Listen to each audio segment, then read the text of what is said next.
मेरा पति आमिर तुम्हें छोड़ आया है? हाँ। और तुम समझती हो वो यहाँ कहीं मिलेगा? अगर तुम मेरी मदद करो तो। मुझे कोई और तो नहीं समझ रही ना? तुम्हारा पति नौकरी करने आया था, तो फिर यहाँ जो नई फैक्ट्री खड़ी कर रहे हैं वही काम करने आया होगा। बाहर से कई मजदूर आए हुए हैं। तुम चाहते हो कि मैं चोपड़ा जी से बात करूं? चोपड़ा जी? वो जो फैक्ट्री खड़ी कर रहे हैं। तुम्हें कैसे पता कि वो हमारी हवेली में रुके हुए हैं? गांव में कह रहे थे, तुम्हारे घर आई भी थी, लेकिन घर वालों ने बाहर निकाल दिया। वो तुम थी जिस पर सब चिल्ला रहे थे? मुझे तो कहा कि तुम कोई भिखारन थी।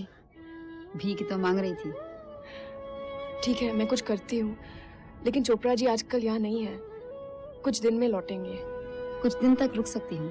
पानी लाई, 3 बांधी, अब क्या करूँ? हाय, मैं भूल गई, अभी आई। लीला बात कर रही थी, भूल गई। आप हमेशा ही ऐसा करती हो। हमेशा? कहाँ ऐसा करती हूँ? आपके पति भी खो गए क्या? लीला, कुछ ऐसा ही समझो। तो फिर आप भी इस पेड़ पे डोर बांधने आ जाना, वो लौट आएंगे। दिल को समझाने के कई तरीके होते हैं। मैं तुम्हें आमिर की तस्वीर देना चाहती हूँ। कल आओगी यहाँ? कोई शक, जेल से निकलने का एक ही तो मौका मिलता है। अच्छा।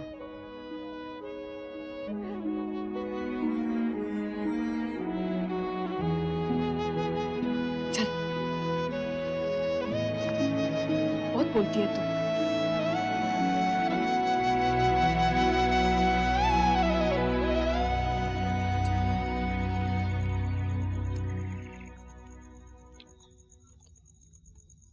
तुम्हें उसे सच बता देना चाहिए था। सच का झंडा तुम लहरा रहे हो। हमेशा क्यों ताना देती हो? जिंदगी में पहली बार हिम्मत हार बैठी। अगर वो ना कर देती तो इरादा क्या है? पता नहीं, देखें क्या होता है। दोस्ती बढ़ाऊं, विश्वास जीतूं, शायद फिर उसे बताऊंगी। तो मतलब अब मेरा रोल खत्म। तुम रोज बाहर जाओगी, अपना काम करोगी, मैं घर पर तुम्हारा इंतजार करूंगा। वाह, गंगा उल्टी बहने लगी है यार। ये सरासर अत्याचार है। औरत का इस लफ्ज से बहुत गहरा रिश्ता है। तुम सब एक दिन मिलकर मर्दों की बैंड क्यों नहीं बजा देती? शायद एक दिन। मुझे चेतावनी जरूर देना, याद रहे मैं तुम्हारे साथ हूँ। ख्याल रखूंगी।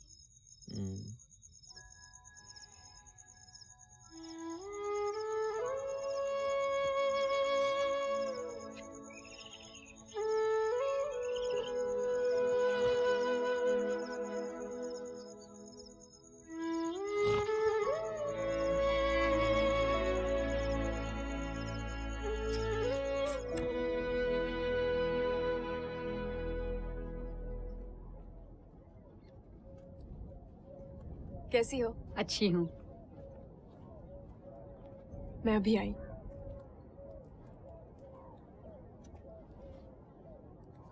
सलाम वालेकुम। सलाम में जवाब में तुम कहो वालेकुम अस्सलाम। वालेकुम अस्सलाम। स्कूल जाती हो? हाँ। कौन सी क्लास में? 5वीं में। चल उठ, ये ले।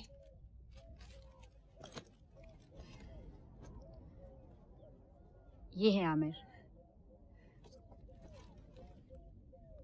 क्या है? मुझे भी सुनना है, शायद कुछ सीख लूं। सीखने की इतनी मनोकामना है तो स्कूल बराबर जाया कर। ठीक है, कर लो अपनी खुसपुस। तुम्हारी बहन है? नहीं, शंकर को कहीं मिल गई थी। मिल गई थी? कुएं में। लड़की है ना, शायद इसलिए फेंक दी गई। बेटियों का यहाँ क्या मोल। मुसीबत ज्यादा, मुनाफा कम। हमारे यहाँ जो काम करता है पार्ट सिंह, उसने इसे गोद ले लिया है। लेकिन शंकर ना होता तो। तुम्हें उसकी बहुत याद आती है? इतना कि दिल में नहीं समाते। मुझे भी बहुत याद आता है आमिर। हमारी यादें एक जैसी कहाँ। तुम्हारी सोग में उम्मीद जो खुली हुई है।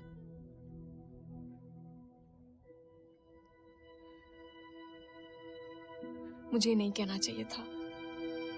दुख दर्द का नापतोल नहीं किया जाता। मेरी बात का बुरा मत मानना। तुम सचमुच बहुत अच्छी हो मीरा। अच्छी वच्छी नहीं है। कितने दिन हो गए रसगुल्ले खाकर? पहले तो हम कितना खाते थे, अब कहती है पैसे ही नहीं है। ढीला। रसगुल्ले तो मुझे भी पसंद है। चलो सबको आज मैं खिलाती हूँ। चलो। नहीं नहीं, हम नहीं जा सकते। क्यों? इजाजत नहीं है। किसकी इजाजत लेनी पड़ती है रसगुल्ले खाने के लिए? बात यह है, कभी कभी हमें रोकने वाला सबसे बड़ा संतरी होता है हमारा अपना डर। जो मन चाहे वो ही नहीं किया जा सकता। क्यों नहीं? क्योंकि अपने आप के लिए जीना स्वार्थ है। और अपनी ख्वाहिशों का गला घोटना गुनाह। कभी अपनी मन की बात सुनो, उसकी ताल से ताल मिलाओ, तो जीने का मजा कुछ और ही है। जब रास्ते में कोई रुकावट आ जाए, आंखें बंद करो और लगाओ छलांग, ईमान की छलांग। और अगर पार ना पहुंचूं तो? अगर ईमान हो तो पार क्यों नहीं पहुंचोगी? ईमान की छलांग। देखा कितना आसान है। क्या बात है? आज शंकर का जन्मदिन है। तो चेहरा क्यों लटका है? मैं वहां गली में नाच रही थी। 2 महीने भी नहीं हुए और पता नहीं क्या हो गया है मुझे। कुछ नहीं हुआ है तुम्हें? मीरा मुझे देखो, ऐसा क्या किया तुमने जो गलत था? मैं नाच रही थी जीनत, मैं खुश थी। तो इसमें गुनाह क्या है? मैं उसे भुला नहीं सकती। कौन कहता है कि तुम उसे भुला रही हो? थोड़ा सा हंस खेल लिया तो इसका ये मतलब तो नहीं? विधवाएं शोक करती है जीनत, नाचती नहीं। तुम अपना दर्द उस तरह झेलो जिस तरह तुम्हारा मन कहे, वैसे नहीं जैसे दूसरे चाहते हैं। ये कैसा समाज है जो औरत को अपना दर्द भूलने ही नहीं देता? उसके जख्मों पर प्यार का मरहम लगाने के बजाय हरदम उसे याद दिलाता है कि उस पर क्या बीती। उसके कपड़े, उसका रहन सहन, उसके दोस्त सब बदल दिए जाते हैं ताकि उसे अपने दुख का एहसास होता रहे। और मर्द पे बीती तो उधर मुंह फेरा और दूसरी शादी कर ली।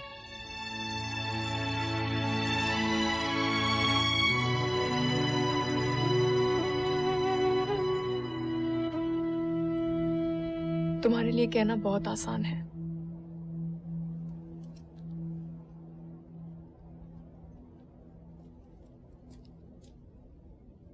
मेरे साथ ये आसान लफ्ज मत जोड़ो।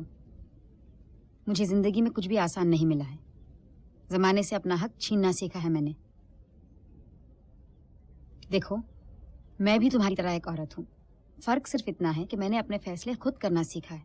सही या गलत, अच्छा या बुरा, फैसला मेरा है, किसी और का नहीं। क्योंकि ये जिंदगी भी मेरी है और मुझ में अपनी जिंदगी जीने की, अपने फैसलों का अंजाम निभाने की हिम्मत है। अब चलो, बहुत हो गया बकवास। शंकर का जन्मदिन मनाते हैं। वो करें जो उसे पसंद था।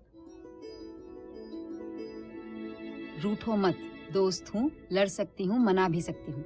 अब चलो। कहाँ? वो तो तुम बताओगी। चलो।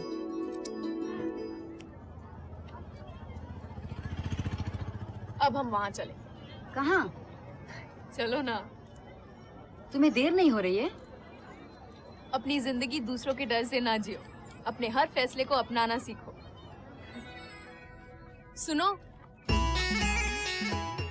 हमें दौरे ले चलो। 20 रुपए लगेंगे। पागल हो गए हो क्या? 10 रुपए?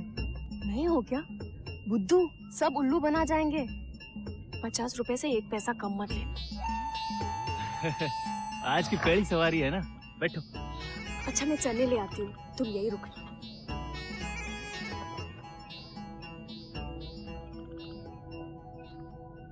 यहाँ कैसे पहुँचे? क्या बात है, हम छुपे रुस्तम है। हाँ, हम क्यों आए हो? अरे थक गया घर पे इंतजार करते हुए। कब बताने वाली हो उसे? जल्द बताऊं। अब अगर नहीं बताया ना तो मैं चला जाऊंगा। खुदा हाफिज। ठीक है, तुम कहती हो तो रुक जाता हूँ, पर ज्यादा देर नहीं है। भेस तो बदल लिया। ऊंट चलाना आता है? अरे उड़ जाना, बात तो सुन। चल मैं आता हूँ। देख उड़ जा। अरे देख, उनको जाना है। अच्छे लोग हैं, इनको जाना है। थोड़ा मेरा इज्जत का भी ख्याल रखना। 50 रुपए दे रहे हैं। ऊँट बैठा ही रहेगा। ओ जी, बड़ा विचारशील ऊँट है, उलझन में है। 2 मिनट है, जाना है उनको, देरी हो रही है। बहुत हो गया तुम्हारा, चलो उठो। वाह, आपने तो इसकी उलझन यूं सुलझा दी है। चलो चलो। बड़े दिन बाद इतना मजा आया तुम्हारे कारण। शंकर को झील के किनारे बैठकर डूबता हुआ सूरज देखना बहुत पसंद था। और जब सूरज डूबता था और चांद उभरता था तो वो कहता था, ए मीरा, एक दिन तू और मैं ऊंट पर बैठकर चांद के उस पार चले जाएं, जहाँ सिर्फ तू हो और मैं, जहाँ इतना प्यार हो जितनी यहाँ रेत। और वो हमेशा कहता था कि अगर औरतों को घूंघट पहनना पड़ता है तो मर्दों को भी कुछ ऐसा ही बोझ उठाना चाहिए। मैं कुछ कहूँ? क्या? जब बोझ उठाने की बात निकली है तो क्या आपने कभी ये पगड़ी पहनी है?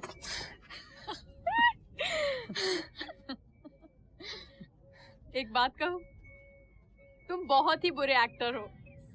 बहरूपियों की नाक कटवाओगे। तुम्हें देखते ही पहचान गई थी मैं।